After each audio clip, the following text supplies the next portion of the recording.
Ladies and gentlemen, welcome to Crypto Traders News. We are putting together a new show here. We're going to call it Coin Chat, unless we come up with a better name in the near future. We are here with Reuben Yap from ZCoin. We wanted to get him in, talk to him about the ZCoin ecosystem. It's one of the coins that we've been looking at. We like it fundamentally. We like it as a trade.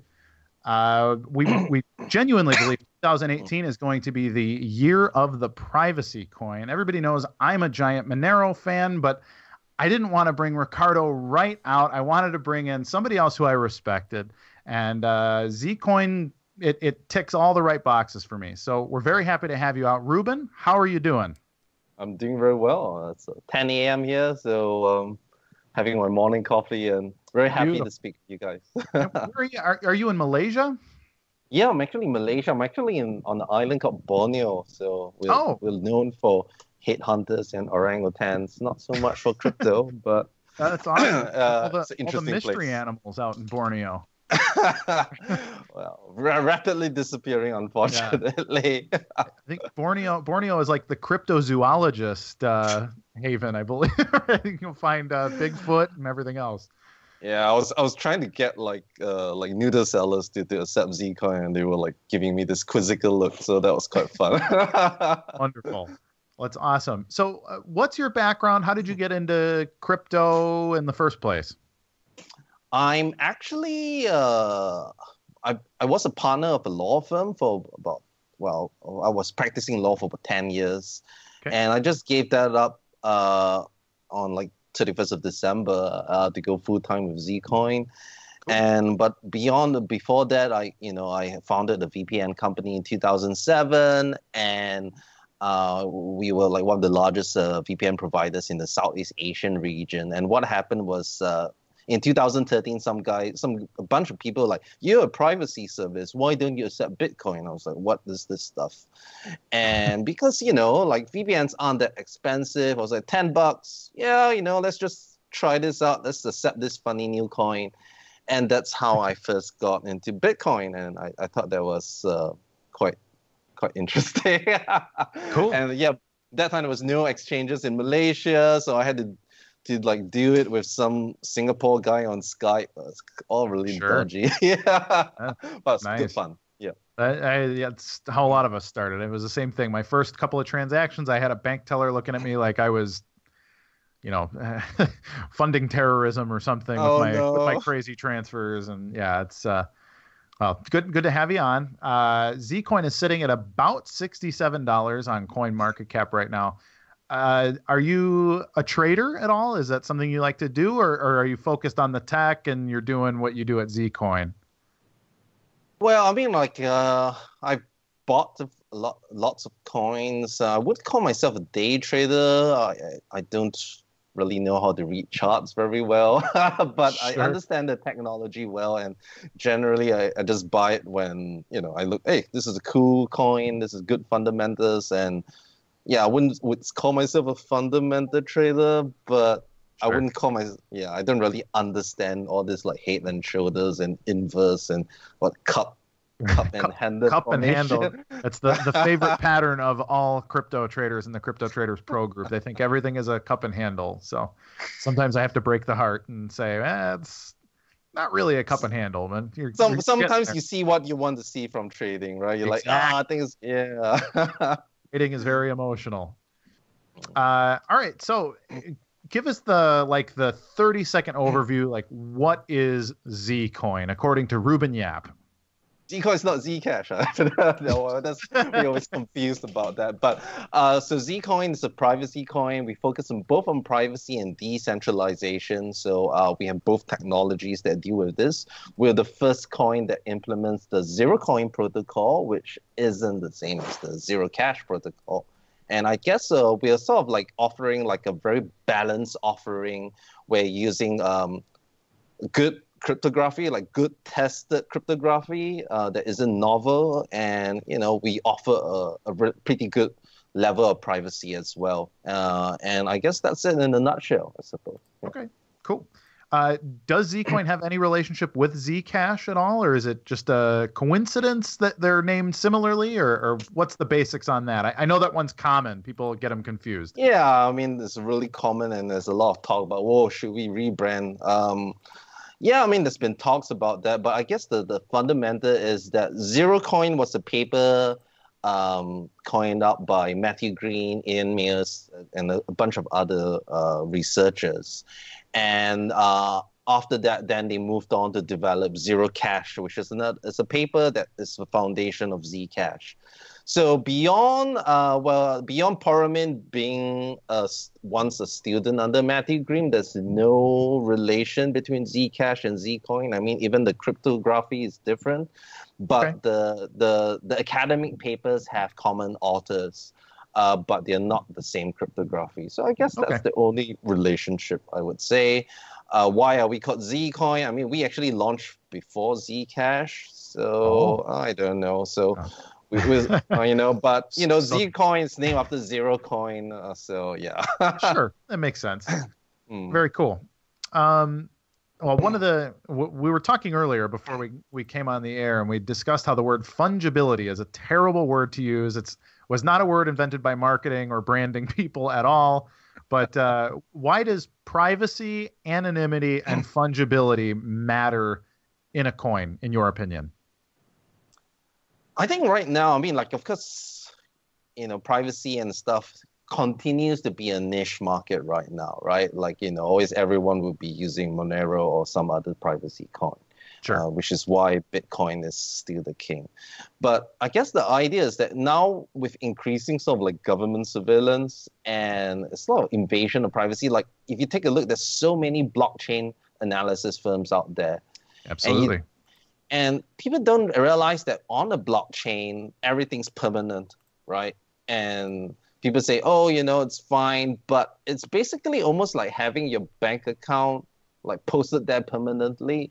Sure. It just takes some time to decipher whose address is whose.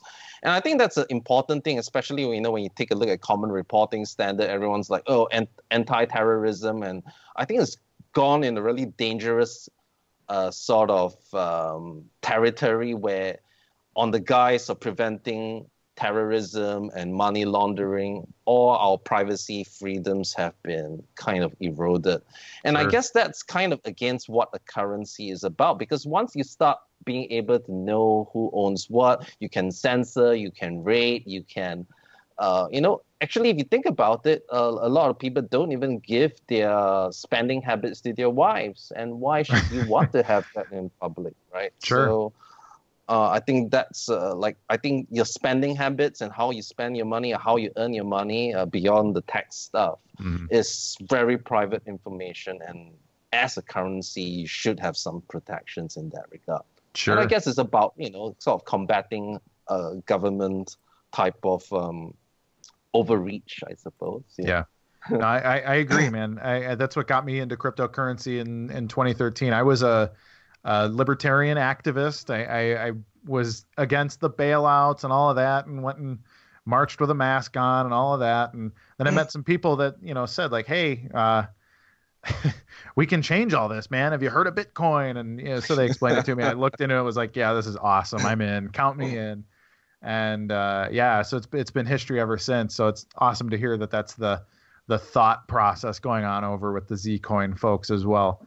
Yeah, I mean, like, we only heard about the seizures of like Silk Road, like, sure. I think that's the only high profile one, which we actually didn't donate. We give a monthly donation to the Free Ross Fund. So I think that's quite cool. That is cool. So, because of that, I mean, I think that's only the start, and only because it was such a big amount. But as the technology becomes more accessible and blockchain analysis becomes more common, I think we're going to have a lot of issues where I may have just maybe sold a product to a drug provider and, I'm not doing anything illegal, but suddenly my coins have taint. And I think this is a very important thing because if you think about it, 90% of US dollars have traces of cocaine on them, and yet we're not arresting 90% of people, right? So I think that's a very interesting thing that people don't realized yet. And I think once people realize, it probably might be too late. So yeah. Yeah, I agree. That's awesome. Very cool. Okay, a technical question about ZCoin. You have both a masternode system and it is proof of work mineable. So what are the different roles? It is a proof of work coin, correct? Yes, it is. Yep. What's the mining algorithm that you guys use? It's currently using a transition algorithm. It's more of like a placeholder until we roll out MTP, which we'll talk about later. But it's currently using Lyra 2Z, which is a combination of Lyra and Blake, if I'm not mistaken. Yeah. Okay. But the next thing that we're going to be developing on is MTP. Well, I'll probably leave that to a separate question because that's a really long topic. Okay, sure. But yes, we also have a Z node layer. What is the respective? I guess the idea is that, originally like ZeroCoin is quite computationally intensive, especially when compared to existing technologies. Sure. And it also requires storage of proofs, right? So, Monero is about like 15 to 25 kilobytes per transaction. For Zcoin, if you do a mint and spend, a spend transaction is about 25 kilobytes right now. Okay. Which isn't too bad, especially when you can do it in bulk. Like you don't do it on every single transaction. It's just more of like wiping the slate clean. But we thought look, this is going to be a potential issue. We need, if this is going to scale, we need another layer to maintain those proofs. We have some ideas on that. We're not going to disclose that just yet, just for competitive purposes. But the idea is that we need to pay the people that are maintaining the blockchain and also pay the people that are securing the blockchain. So right now, the Znode system is just kind of empty at the moment. It has help with, basic blockchain propagation, but we have some cool ideas with it, and we even have some ideas on how to sort of have symbiotic relationship with Ethereum. So that's quite cool as well. Cool. Very cool. Where can a newcomer go to learn about setting up a ZCoin masternode? I know a lot of people talk about masternodes for passive income. Is that an easy thing for a newcomer to do, or is it kind of a process? Oh, well, I mean, it's no more difficult than other masternode coins, I suppose. Okay. And, there's plenty, I guess, if you're total newbie, you don't want to be bothered with it. There's a bunch, if you just go to zcoin.io and you click on tag and Z nodes, there's a bunch of providers that can do it for a fee. Cool. I run a little small one for my friends. We charge $20 a month, which isn't a lot of money for what we provide.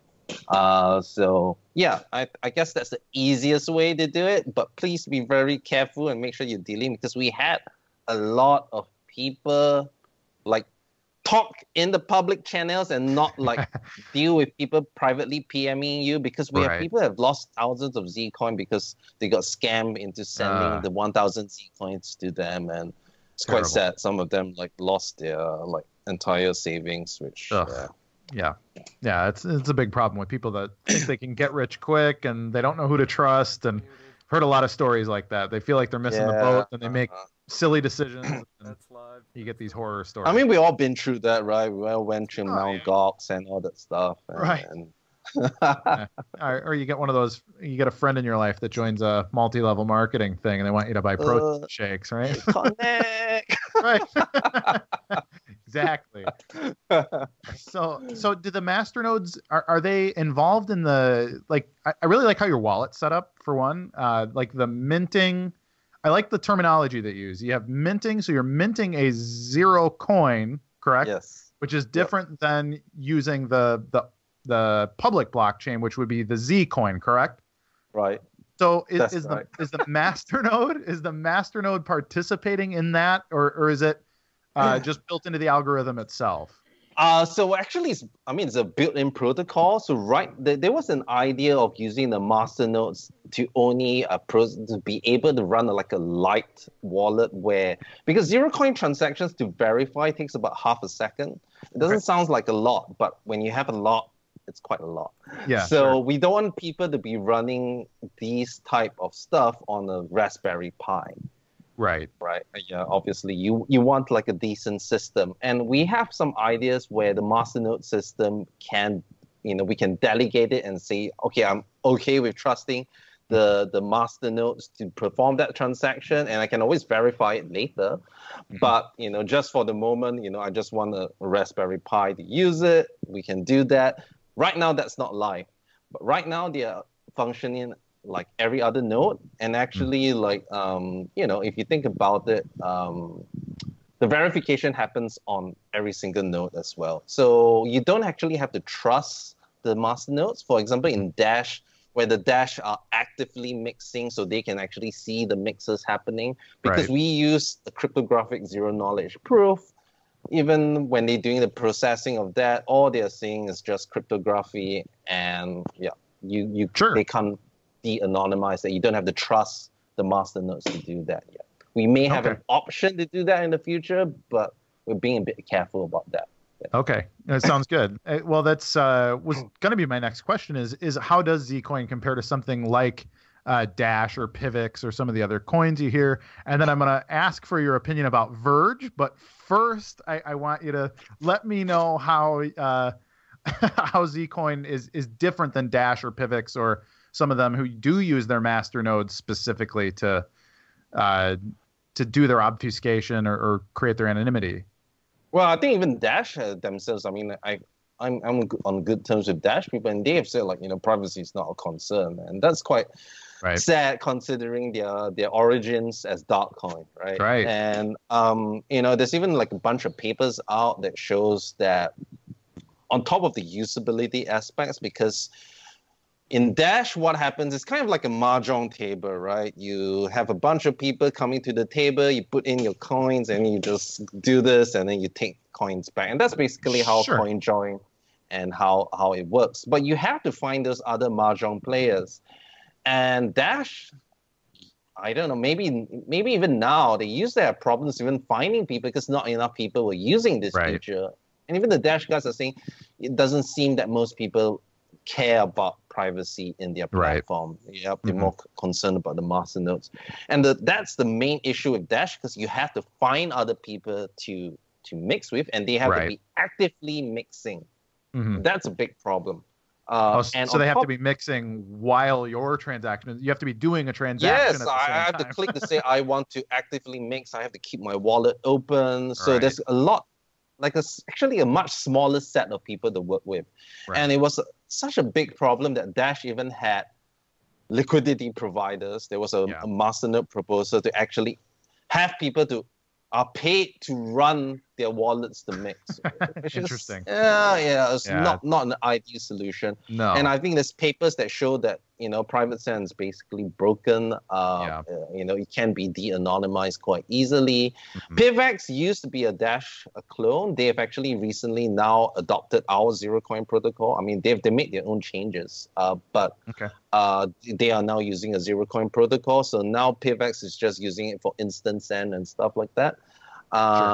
So unlike Dash and Pivx, our masternode system, you don't have to trust them. It's just more of like I'm providing a service by hosting the blockchain, and we have some ideas on how to further build on them later. Cool, very cool. I can give a hint. We're actually looking at TrueBig technology and oracleization, so that's quite interesting. Cool, very cool. So now the big question: what do you think of Verge as a privacy coin? Be honest. Whatever comes to mind, I want to hear it, because I've gotten a lot of heat about when I say, in my opinion, Verge is not a good privacy coin. People think I'm being paid to criticize Verge or something like that. So I'm curious about your genuine opinion. I mean, it's unfortunate that I'm a so-called competitor and stuff like that, but Verge isn't a privacy coin, right? It doesn't, and there's a lot of misleading marketing. I don't think there's anything particularly wrong with what they're doing, in the sense, yes, having Tor integration and I2P integration turn on is not a bad thing. It's not a bad thing. But to claim that is a complete solution for privacy is just like saying, like, I'm wearing transparent underwear and this is considered clothing. right? Yeah, maybe that's. Yeah.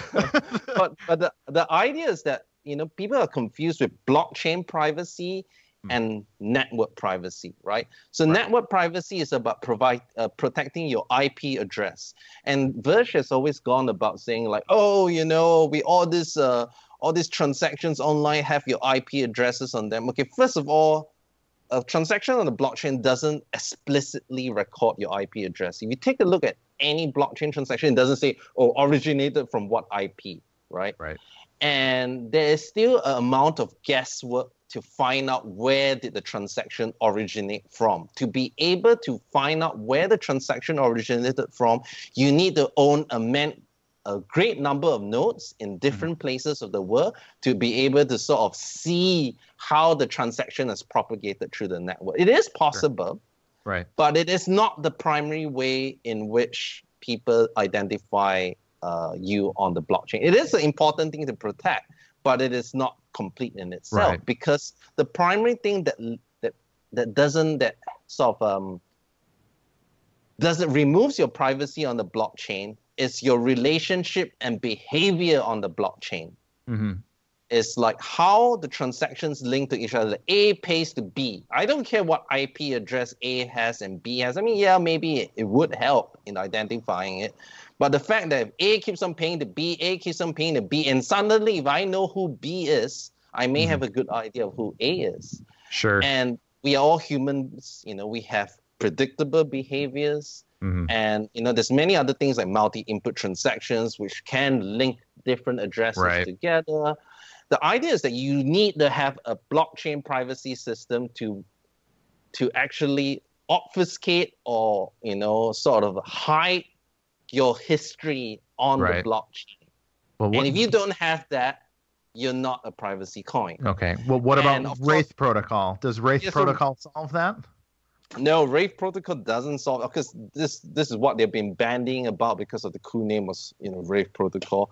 First of all, Wraith Protocol is really old tech. It's stealth addresses. And stealth addresses, basically what it means is that I can put one address publicly, and when people pay to it, it just you'll redirect it to a new address every single time.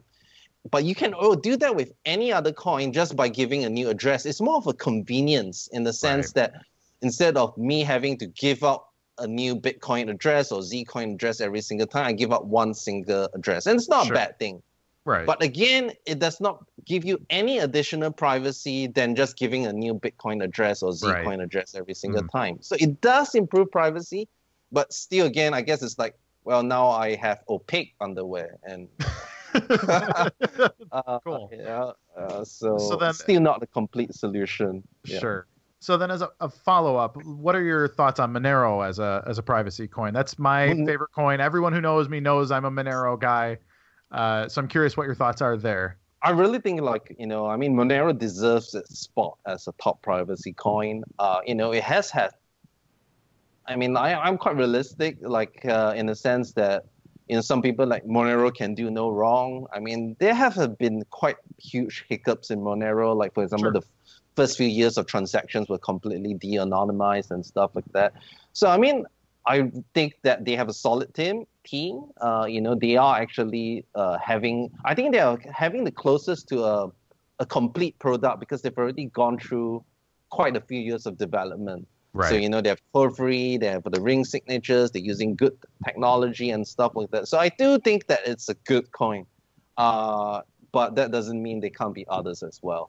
Sure. Absolutely. No, I agree completely. And that's one of the things that I really like about ZCoin is, you guys are doing things that are different. They're progressive. It's smart. So, as one of these guys that has a Monero shirt on in my Facebook profile picture and everywhere else on the internet, I looked at ZCoin and said, you know what, I want to interview someone from ZCoin because I think you guys do a really good job. So I think the only thing bad about Monero, which I think is actively being worked on, I guess, is the scalability, which is for sure.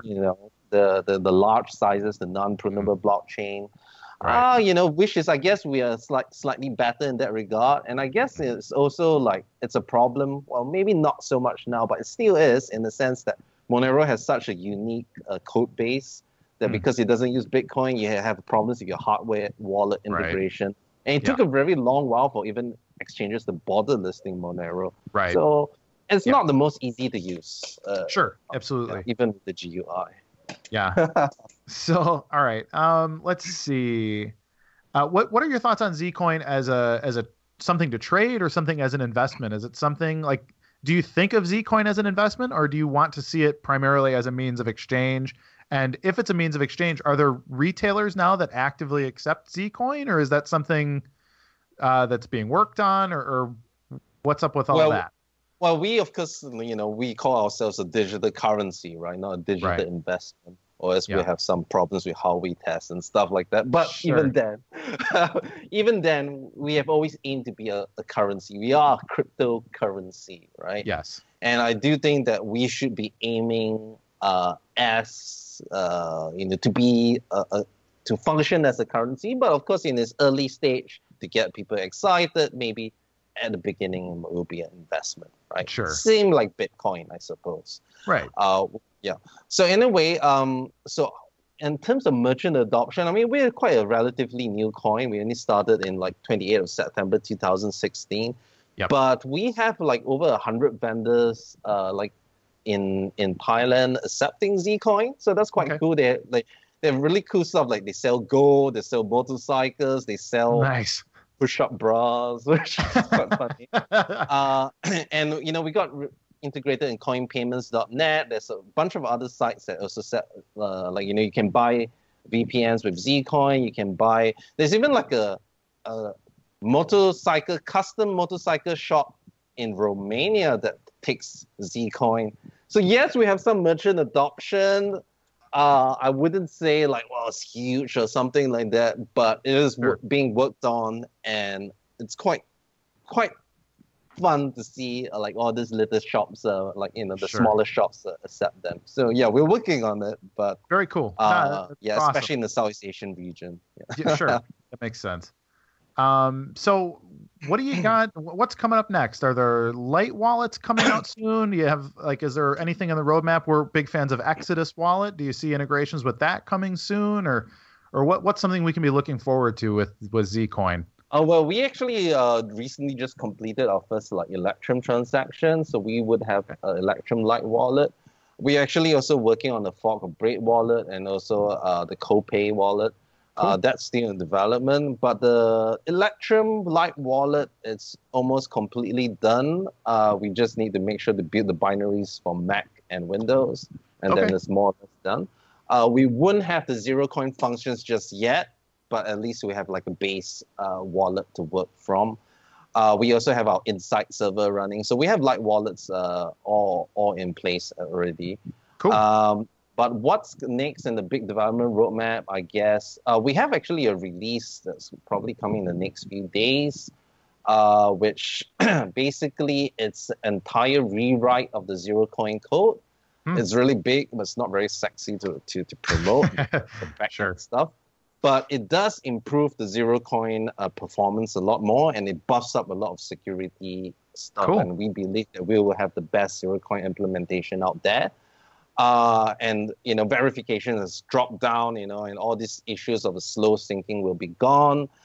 We also have we are working on MTP, and we're also working on Sigma. So MTP is our new proof of work algorithm that we actually tried to launch last year, but because there was a new academic paper out that actually showed some possible ways to reduce its ASIC resistance. So we put that on hold first, and we actually partially funded an academic paper to improve MTP. We had an open bounty, so we had really cool people like Mark Bevan contribute to it. And on top of that, a new paper came out called MTP version 1.2 that solves all this problem and makes MTP even better. So we are working on integrating that code into our existing code base. Cool. And Sigma, we actually have a working library. So Sigma, well, it's a very long discussion, but basically in zero knowledge proofs, you need a trusted setup. Sigma removes that trusted setup. and also reduces proof sizes to about 2 kilobytes, 2 to 3 kilobytes compared to 25 kilobytes. So that's awesome. Huge improvements in that. Very cool. We got a couple of questions from the Facebook group. I was going to ask. Someone asked Marv, with the Masternode system, is there any danger of the rich getting richer, whales just accumulating Masternodes exponentially, causing a centralized control of the system? Is that the question directed as me? Yeah. Yeah. What are your thoughts on that? It's from the Facebook group. Yeah, I mean, like, the thing is that the centralization of wealth, I would say, like, you know, I would say that I understand where you're coming from, especially if you've seen what has happened to Dash, in the sense that the rich get richer. But you still have a significant proportion of proof of work algorithm, right? So there's still a way to earn coins using mining. If you say rich gets richer, what we have seen is that, like, you know, the majority of ZCoin holders, from the ones, like, you know, I wouldn't say like a scientific type of polling, but from what I hear, unless you own like a huge number of Masternodes, most people are happy to live off their Znode earnings. So what they'll do is they earn the Znodes, they earn the earnings, and then they sell them off. So I guess they kind of work like mining, and I guess only the really big holders, and even the big holders are like saying, why? I mean, we know some of the really big holders, and the big holders are saying, maybe my exposure is too big in ZCoin, and for it to grow, we need to let go of some of our distribution. So if you take a look, our founders' reward was originally like 20%, and that has actually been reduced. I actually told like this seed investor, like, hey, you know, you want this to be worthwhile, you have to cut down your ZCoin founders reward. So they managed to say, like, okay, we're halving it, because they've already made lots of money from it. Sure. And I guess like one of the things that we'll be actively talking about is actually the sort of team wallet. So one of the things that we are a bit worried about is that if we implement a Dash voting type of system where the rich vote, basically, right? If you own more Masternodes, you win. That's not very good for us, because, you know, we have founders which have a large amount of Znodes. So we're trying to figure out a way to have a proportion of the block reward that can be voted on, but not just favor the rich. Sure. And if you talk about, you know, wealth distribution, you just have to take a look at the real world, right? The fact is that it's not that different from the real world. The rich will own, like, you know, the 1% will own the majority of the coins. We will as long as there's a mechanism for others to spend with, and also to motivation to spend coins. For example, like, you know, we have a proof of work mechanism, so there's a selling mechanism, and there's also like a buying mechanism with the Masternodes. So that's why I think there's a problem with coins like PivX, because they're both proof of stake and Masternode systems, which is not very good, because you're just kind of like encouraging hodler mentality. There's everyone just wants to hold and not spend. But, you know, as a Znode holder, I actually feel like I think I have enough. I just want to spend the ZCoin that I earn. So I guess, yeah.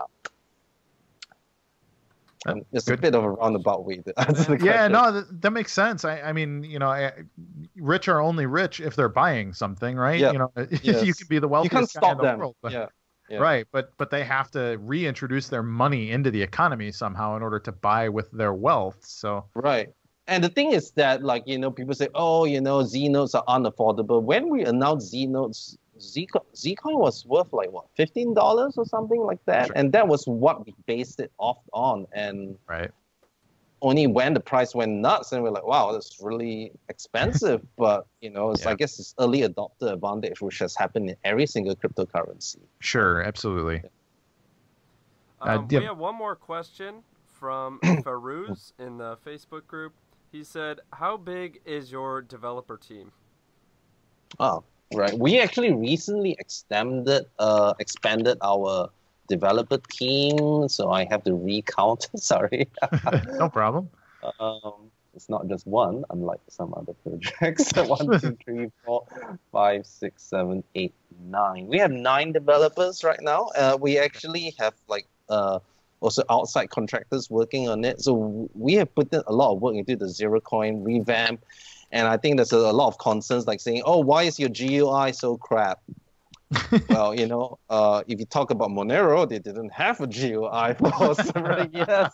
Right. But it's one of the things that, there's a lot of work happening in the background. And unlike other coins where they're just like Frankensteining it, where they're just like taking technology from other coins and just like putting them in, real development takes a lot of resources. Like, we had to do ZeroCoin from scratch. We had to do Sigma from scratch. We had to do MTP from scratch, right? Mm-hmm. And these things are going to take much more time as opposed to taking an existing technology and rebranding it to Rate protocol, right? So, so obviously, that's a great idea. So obviously, it's going to take. You might look that our development is slower, and I know there's been some frustration on that. Like, why aren't you releasing a new feature every month? But it's not easy to get new stuff right because we are essentially exploring new territory. One of the things that we've been talking about a lot is our GUI, our graphic interface. And we know, honestly, it sucks, right? There's all this, even some of our clones have better GUIs than us. But one of the really key things is that we are trying to make the ZeroCoin process as easy as possible and as privacy or without sacrificing on privacy. And that's not an easy thing to do because if you're not careful, for example, if you do a ZeroCoin mint and then spend, and then you mix those spend with your old inputs, which are not clean, then you're kind of compromising your privacy there. So we're trying to figure out a way on how to make sure that that's as idiot-proof as possible. And I think that's not that easy as people think it is. So one of the things that we sort of said, like, okay, cool, everyone's like saying, oh, Tor integration, and although we have our own opinions about that because so many people are like saying you have to have Tor integration. Our next release would have Tor integration, which you can just turn on with a click of a button. Sure. So yeah, it works really well, and it has stream isolation. That means like every single connection is going through a different Tor route. So that's quite cool as well. Nice. And that's actually inbuilt into Bitcoin already. So it's nothing particularly new, but it's good to have anyway. Sure. Yep. Well, before we wrap up, is there anything else? Do you have a quick shout out to anybody or anything we've missed or anything to close? Hi, Mom. Well, like I would, like one of the problems with ZCoin is that our tech is really techy. It's hard to explain why you don't need a trusted setup, why you need ZeroCoin, why you need. And I would say that if you are like a fundamental trader, take some time to actually research the privacy technology because everyone's banding out about privacy, and I've seen so many coins. I'm going to call them out because to me it's outright dishonest, I would say, to call yourself a privacy coin. Like, this deep onion, and basically that's just like you're just going to use Bitcoin and Tor, and you can have like fancy marketing, fancy websites, and like you pay people to retweet and troll marketing. But just think about it. It's basically the stock markets, right? It's those junk share markets that people are just hyping up. So if you want to invest in privacy coins, there aren't actually many like independent, good implementations out there. There's Monero with their ring signatures. I wouldn't consider CoinJoin really a privacy thing. It's kind of broken. There, Stratis has Tumblebit, which is not bad. It's all right.